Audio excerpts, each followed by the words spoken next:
बेजुबां कुत्तों के प्यार में देश बोल रहा है, देश बोल रहा है।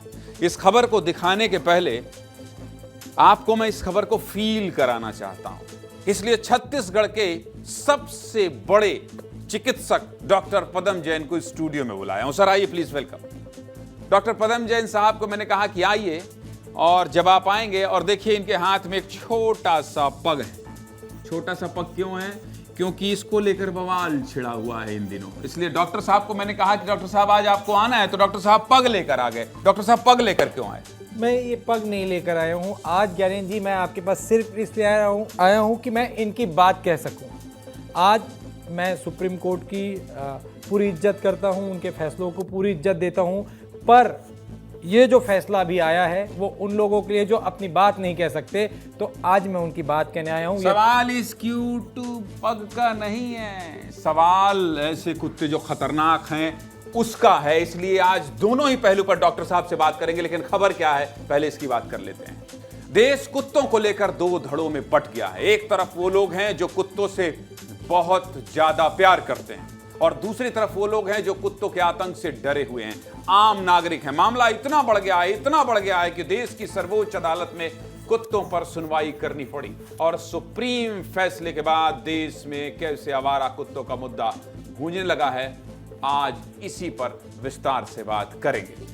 दरअसल सुप्रीम कोर्ट ने 11 अगस्त को डॉग बाइट्स और रेबीज के मामलों को देखते हुए सभी आवारा कुत्तों को 8 हफ्तों में दिल्ली एनसीआर के आवासीय क्षेत्रों से हटाकर शेल्टर होम में भेजने का आदेश दिया था। कोर्ट ने इस काम में बाधा डालने वाले व्यक्तियों के खिलाफ सख्त कार्रवाई की चेतावनी भी दी थी। अब ये तो सुप्रीम कोर्ट ने फैसला दे दिया है कि राजधानी दिल्ली में कम से कम गली मोहल्ले में घूमने वाले कुत्तों को शेल्टर होम में डाली। लेकिन आगे क्या है? इसके बाद डॉग लवर्स का गुस्सा भड़क गया है। देखिए, कुत्ता प्रेमी प्रदर्शन करने के लिए सड़कों पर उतर आए। कुत्ता प्रेमियों को संभालना मुश्किल हो गया। दिल्ली के कर्तव्य पथ पर बड़ी संख्या में डॉग लवर सड़क पर उतरे, जिसके बाद उन्हें हिरासत में भी ले लिया गया। सुप्रीम कोर्ट के फैसले के खिलाफ डॉग लवर्स हाथों में कैंडल लिए मार्च भी करने लगे। हम होंगे कामयाब की गूंज रही।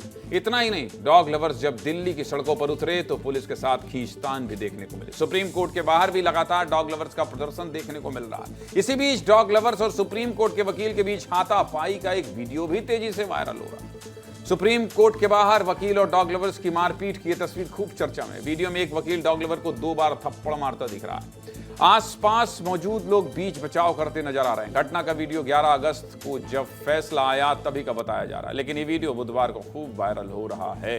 ये विरोध प्रदर्शन छत्तीसगढ़ तक पहुंच गया है। छत्तीसगढ़ की न्यायधानी बिलासपुर में डॉग लवर सड़क पर उतर गए और सुप्रीम कोर्ट के फैसले को वापस लेने के लिए जमकर नारेबाजी की। आवारा कुत्तों को लेकर दिल्ली से छत्तीसगढ़ तक कैसे सड़क पर संग्राम मचा हुआ है, एक रिपोर्ट देख लीजिए। उसके बाद डॉक्टर साहब से विस्तार से चर्चा करेंगे। पहले देखिए रिपोर्ट।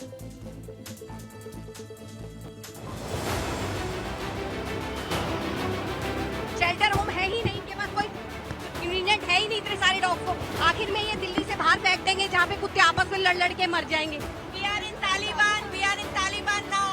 ये ना बेजुबान है, इनको मत मारिए, इनको मत मारिए। मदद चाहिए हमारी, इनको हमारी मदद चाहिए, हमें मदद करनी है इनके ऊपर अत्याचार नहीं करना है। दिल्ली के आसपास किसी भी ऐसे रीजन में इतना बड़ा स्पेस नहीं है, शेल्टर नहीं है जो बच्चों को शिफ्ट कर दिया जाए। ये बहुत ही अमानवीय व्यवहार हो रहा है। केवल बेजुबान है, इस वजह से उनके ऊपर जोर चलाया जा रहा है। कोर्ट के द्वारा पे जो आदेश दिया गया है, जो निर्णय लिया गया है, उसे वापस लिया जाए। यह हंगामा इतना ज्यादा बढ़ गया कि सुप्रीम कोर्ट के चीफ जस्टिस ने भी आवारा कुत्तों को शेल्टर होम भेजने वाले फैसले पर दोबारा विचार करने की बात कह दी है। जो लोग कुत्तों को लेकर प्रदर्शन कर रहे हैं, जो भी डॉग लवर सड़क पर कैंडल मार्च कर रहे हैं, उन लोगों को कुछ वीडियो दिखाना चाहता हूं। ये रिपोर्ट देखिए।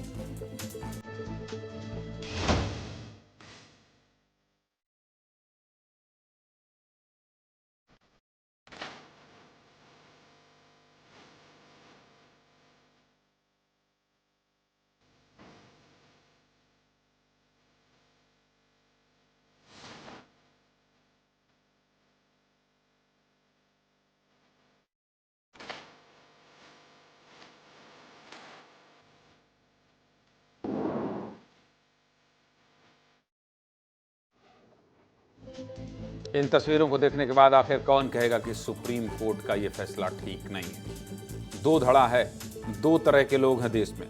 बताइए, जिन मासूमों की जान इन आवारा कुत्तों ने ली है वो कौन लौटाएगा? जिन घरों के चिराग को इन आवारा कुत्तों ने हमेशा के लिए बुझा दिया है उनको कौन जवाब देगा? अब आपको कुछ आंकड़े भी बता देता हूं, देखिए जरा। देश में कुल आवारा कुत्तों की संख्या 6 करोड़ 20 लाख से भी ज्यादा है। साल 2024 के आंकड़ों के मुताबिक सिर्फ एक साल में देश में डॉग बाइट्स के 37 लाख से ज्यादा मामले सामने आए। 2024 में कुत्ते के काटने से 54 से ज्यादा लोगों की मौत हो गई है। साल 2024 में मध्य प्रदेश में भी 1,42,000 से ज्यादा कुत्ते के काटने के मामले सामने आए, जिसमें 6 लोगों की जान चली गई। इतना ही नहीं, छत्तीसगढ़ में भी डॉग बाइट्स के 38,000 से ज्यादा मामले सामने आए। आवारा कुत्तों का आतंक बढ़ा तो मध्य प्रदेश से लेकर छत्तीसगढ़ में भी जिलों में टीमें सक्रिय हो गई। सिर्फ मध्य प्रदेश के उज्जैन शहर की बात करें तो शहर में 30,000 से ज्यादा आवारा कुत्ते घूम रहे हैं। अब इस समस्या से निपटने के लिए उज्जैन नगर निगम ने भी कमर कस ली है। निगम का दावा है कि जल्द शहर आवारा कुत्तों से मुक्त होगा। सिर्फ इस साल की बात करें तो जनवरी से जून तक ही 10,000 से ज्यादा डॉग बाइट्स के मामले सामने आए। इस साल कुत्ते के काटने से उज्जैन में 2 लोगों की मौत हो गई। सुप्रीम कोर्ट ने दिल्ली एनसीआर से आवारा कुत्तों को निकालने का फैसला लिया तो उज्जैन में भी आवारा कुत्तों पर कार्रवाई तेज हो गई। इस फैसले के बाद उज्जैन में क्या असर हुआ है, आपको इस रिपोर्ट में देखना चाहिए। आवारा कुत्तों को लेकर के और हिंसक कुत्तों को लेकर के निरंतर हम कार्रवाई करते हैं और समय से उनका ऑपरेशन भी करवाते हैं। हम सब अधिकारियों में बैठक कर रहे हैं, चर्चा कर रहे हैं कि हम कितने कुत्तों को रख सकते हैं, उनके लिए क्या क्या व्यवस्था है। काफ़ी परेशान है लोगों ने आवारा कुत्तों से। अनेकों लोग हफ्ते में आते हैं जो रोज़ अपने आवारा कुत्तों के शिकार बन जाते हैं। रायों पे और इन पे ना काफ़ी डॉग बाइट्स बढ़ गए हैं और छोटे बच्चों पे वो हमला कर देते हैं। तो सुप्रीम कोर्ट का जो आदेश आया है वो आम जनता के लिए लाभदायक ही है। कभी रात कभी घर पर कभी लेट आते हैं या कुछ सुबह जल्दी आते हैं उठ के तो 4-5 का झुंड रहता है, एक साथ लपकते हैं। आप गाड़ी जा रहे हैं, एकदम से बाहर निकलते गली में से, मेरे पीछे कुत्ते पड़ जाते हैं तो मेरा बैलेंस कितनी बार बिगड़ जाता है, कितनी बार तो मैं संभाल लेती हूँ। उसकी वजह से कई बार मैं गिर भी चुकी हूँ। कुत्तों से हमारा शहर पूर्ण रूप से मुक्त होना चाहिए। निश्चित है कि इस दिशा में जो भी हम अभी अपने वरिष्ठ लोगों से राय लेकर और इस समय राय लेकर जो उचित कार्रवाई होगी निश्चित हम माननीय न्यायालय के आदेश क्रम में करेंगे। उज्जैन में बीते कुछ सालों में 30,000 से ज्यादा कुत्तों की नसबंदी भी कराई गई है, जिसकी वजह से कुत्तों की संख्या और ज्यादा होने से रोकने की कोशिश की जा रही है। कुत्तों की नसबंदी करवा दी जाए तो आवारा कुत्तों की संख्या में कमी आ सकती है। बस इसीलिए नसबंदी कार्यक्रम चलाया भी जाता है। लेकिन ग्वालियर में हमारे सहयोगी अनिल गौर जब कुत्तों के नसबंदी सेंटर में पहुंचे तो पता चला कि ये सेंटर तो कई महीनों से बंद था और अभी अगस्त में ही फिर से शुरू किया गया। ग्वालियर में भी जनता को कुत्तों का डर सता रहा है। ग्वालियर से अनिल गौर ने तस्वीर भेजी है, देखिए। ग्वालियर में आवारा कुत्तों का आतंक इतना है कि लोग डरे और सहमे हुए हैं। नसबंदी सेंटर में यहाँ पर पहुंचा हूँ जो पिछले कई महीनों से बंद पड़ा हुआ था। नगर निगम के द्वारा ये कहा जा रहा है कि आवारा कुत्तों को पकड़कर नसबंदी कराई जा रही है, लेकिन असल स्थिति ये है कि जो नसबंदी सेंटर है वो पिछले कई महीनों से बंद पड़े हैं और यही वजह है कि आवारा कुत्तों की जो संख्या है वो लगातार तेजी से बढ़ रही है। कुछ चालू हुआ है, 1 तारीख से चालू है। बच्चे मेरे जाते हैं और डर लगता है कहीं किसी से भौंक नहीं ले। कुत्तों से बहुत काफी डर लगता है, ऐसा लगता है काट ना लाए हमको। तब सीधे मुद्दे की बात यह है कि बेजुबां कुत्तों के प्यार में देश के कोने कोने से आवाज उठ रही है। बस इसीलिए सुप्रीम कोर्ट के चीफ जस्टिस को भी कहना पड़ा कि फैसले पर दोबारा विचार करेंगे। देश भर में ये मुद्दा गर्म है, इसलिए डॉक्टर साहब आपसे समझना चाहता हूं। मैंने ये पूरी स्टोरी दिखाने के बाद सोचा कि अंतिम में आपसे बात करूं। ये तो बहुत प्यारे हैं, लेकिन जो डॉक्टर पदम जैन साहब है हमारे साथ, और मैं हमेशा जब मेरे पास एक मायरा पग थी तो मैं डॉक्टर साहब के पास जाता था और इससे वो थोड़ी बड़ी थी। आप परेशान तो नहीं है? मैं नहीं। अच्छा ठीक, कोई बात नहीं, आप रखिए। तो ये जो एक 2 तरह की समस्या है देश में, एक तो ये बहुत प्यारे प्यारे हैं जो घर में रखो तो बहुत प्यार दुलार करते हैं, लेकिन एक दूसरे हैं जो लोगों की जान ले रहे हैं। कैसे निपटा जाए इससे? देखिए, मैं एक चीज़ कहूँगा कि जो आपने अभी बताया उनकी संख्या कितनी है, और सालों से आप इतिहास उठा के लिए देख लीजिए। सिर्फ बात कुत्ते की नहीं, हम जानवर की करेंगे इन जनरल, तो कुत्ते को इन सब में वफादार कहा गया है। तो इतने समय से यदि इनको वफादारी का ये जो मिला हुआ है तमगा, वो यूं ही नहीं मिला है। अब कुछ छोटे मोटी घटनाओं को, क्योंकि अब सोशल मीडिया का ज़माना है, तो अब बात छोटी भी हो तो उसे बहुत बुरी तरह से प्रचारित किया जाता है और उसे बहुत निगेटिव तरीके से बताया जाता है। तो मैं मानता हूँ कि कुछ घटनाएं हुई हैं, कुछ मौतें हुई हैं, पर उसके पीछे का जो कारण है उसे हमें समझने की ज़रूरत है। हमें उसके साइकोलॉजी की समझने की ज़रूरत है कि ये घटनाएं क्यों हुई और उसके पीछे की वजह क्या है। ये घटनाएं रुक सकती हैं क्या? बिल्कुल रुक सकती हैं। इन घटनाओं के लिए ये जिम्मेदार नहीं है। हमको इस बात को समझना होगा, जिम्मेदारी हमारी है। हमें अपनी जिम्मेदारी तय करके उनको सुधारना होगा। आप आज देखिए पूरे शहर में, मैं मानता हूं कि डॉग पॉपुलेशन बढ़ा है, तो क्या ह्यूमन पॉपुलेशन नहीं बढ़ा है? आपने उस पर क्या ह्यूमन क्राइम नहीं बढ़ा है?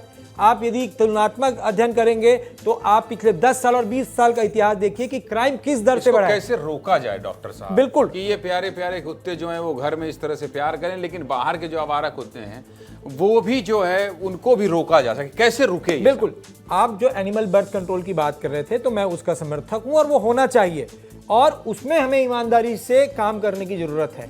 एंटी रेबीज़ वैक्सीनेशन पे हमें काम करने की ज़रूरत है, क्योंकि अब मिशन जीरो रेबीज़ 2030 पर हम हैं। तो आप लोग क्या प्रयास करते हैं सर, जो आप लोग इनके डॉक्टर हैं, आप कभी ऐसा प्लान करते हैं कि हम बड़े पैमाने पर इस तरह से वैक्सीनेशन करें? बिल्कुल, हम यदि मैं अपनी बात करूं, रायपुर की बात करूं, तो रायपुर में बहुत अच्छा एनिमल बर्थ कंट्रोल प्रोग्राम चलाया जा रहा है नगर निगम के द्वारा। आप आइए देखिए, प्रतिदिन एक निश्चित संख्या में ऑपरेशन हो रहे हैं। और यदि एंटी रेबीज़ वैक्सीनेशन की बात करें तो हम खुद 15 अगस्त को पूरे देश का सबसे बड़ा वैक्सीनेशन कैंप करते हैं, जिसमें पिछले साल हमने 1500 डॉग्स को वैक्सीनेशन किया है। और थ्रू आउट द ईयर जो स्ट्रे डॉग्स हैं या कोई स्ट्रे डॉग्स पाल लेता है, अडॉप्ट कर लेता है और हमारे पास लाता है, हम उसको फ्री वैक्सीनेशन देते हैं। इसके अलावा हम एनजीओज़ को सपोर्ट करते हैं, हम उनको एंटी रेबीज़ वैक्सीनेशंस देते हैं। तो हमें ज़रूरत है लोगों को सपोर्ट करने की, इन्हें सपोर्ट करने की। ये हमारे दुश्मन नहीं है, ये विलेन नहीं है। आप एक दो घटनाओं को लेकर इतना बड़ा नहीं डॉक्टर साहब, वो लोग कमेंट भी कर रहे हैं कि भाई ये फैसला जो है कुत्ते झपट्टा मार देते हैं, मार डालते हैं, बच्चों को मार डालते हैं, क्या करें? मतलब आप मुझे बताइए कि आप, यदि मैं ह्यूमन क्राइम से इसको कैलकुलेट करूं, आप एक आंकड़ा तब लेकर आइए और उन जो क्राइम करते हैं उनको आप कितनी सजा दे पाते हैं? कल ही धमतरी में 3 आप, हाँ, रिसेंट में आप 3 लोगों को बुरी तरह से बेरहमी से मारा गया। आप वो सेल्फी खींच रहे थे, विक्ट्री का साइन बना रहे थे, आपने क्या किया उनका? ये बोल नहीं सकते, ये बेजुबान है तो आप इनके साथ कोई भी फैसला ले लेंगे, ऐसा नहीं हो सकता। और ये इस इकोसिस्टम का पार्ट है, ये नेचर का पार्ट है। यदि नेचर ने इनको यहाँ दिया है तो एक बड़ी खबर आई है डॉक्टर साहब, आपसे चर्चा करेंगे। आप अच्छी बात कह रहे हैं, एक बड़ी खबर आई है, ब्रेक कीजिए जरा। खबर क्या है? कुत्तों की सुनवाई के मामले में दिल्ली से बड़ी खबर आ गई है। 3 जजों की बेंच करेगी इस पूरे मामले की सुनवाई। सुप्रीम कोर्ट की स्पेशल बेंच इस पूरे मामले की दोबारा सुनवाई करेगी। कल मामले की सुनवाई करेगी सुप्रीम कोर्ट। देखिए, मामला है तो बहुत बड़ा। ये मामला इसलिए बहुत बड़ा है क्योंकि चीफ जस्टिस ऑफ इंडिया ने आज ही कहा था और कल इस पर सुनवाई होनी है। देखिए, ये जो डॉग लवर्स हैं, ये इनके प्रोटेस्ट का, इनकी मांग का सुप्रीम कोर्ट ने बाकायदा सम्मान किया है। और इसलिए ये बहुत बड़ी खबर है कि 3 जजों की बेंच करेगी मामले की सुनवाई। सुप्रीम कोर्ट की स्पेशल बेंच दोबारा सुनवाई करेगी। कल ही इस मामले की सुनवाई होनी है। इसलिए डॉक्टर साहब के पास एक बार फिर आऊंगा। डॉक्टर साहब, ये तो बहुत बड़ा फैसला है। सुप्रीम कोर्ट, देश की सर्वोच्च अदालत ने जनमानस का सम्मान किया है और 3 जजों की बेंच जो है सुनवाई करने वाली है कल। इन बेजुबानों के हकों की जो बोल नहीं सकते, लेकिन इनकी ताकत कितनी है सोचिए। बिल्कुल ताकत है। और मैं सुप्रीम कोर्ट की संवेदनशीलता के लिए उनको धन्यवाद दूंगा कि आपने इन बेजुबानों के लिए सोचा। और यदि बात सिर्फ डॉग्स की, कुत्तों या जानवर की है, तो मैं कहता हूं कि इसके अलावा इससे ज्यादा बड़े मुद्दे हमारे पास हैं जिन पे फोकस करने की जरूरत है। इन्हें बख्श दीजिए, इन्हें छोड़ दीजिए। ये हमारे मित्र हैं, इस प्रकृति का हिस्सा है, इस इकोसिस्टम का पार्ट है। यदि आप इस इकोसिस्टम से किसी एक चैनल को हटाने की कोशिश करेंगे तो उसका दुष्परिणाम भी हम को ही भुगतना पड़ेगा। डॉक्टर साहब, आपकी इमोशन को समझता हूं। और इसका नाम क्या डॉक्टर साहब? इसका नामकरण हुआ है कि नहीं हुआ है? विस्की है, विस्की रम टाइप का नाम रख दिया। विस्की तो बिल्कुल नहीं है, रिस्की। चलिए डॉक्टर साहब, बहुत धन्यवाद आपका। आपने बहुत खूबसूरत तरीके से समझाया लोगों को कि देखिए, जब डॉक्टर साहब बहुत इमोशन के साथ बोल रहे थे तो सुप्रीम कोर्ट का भी एक बड़ा फैसला आ गया। बहुत बहुत धन्यवाद सर आपका। Thank you.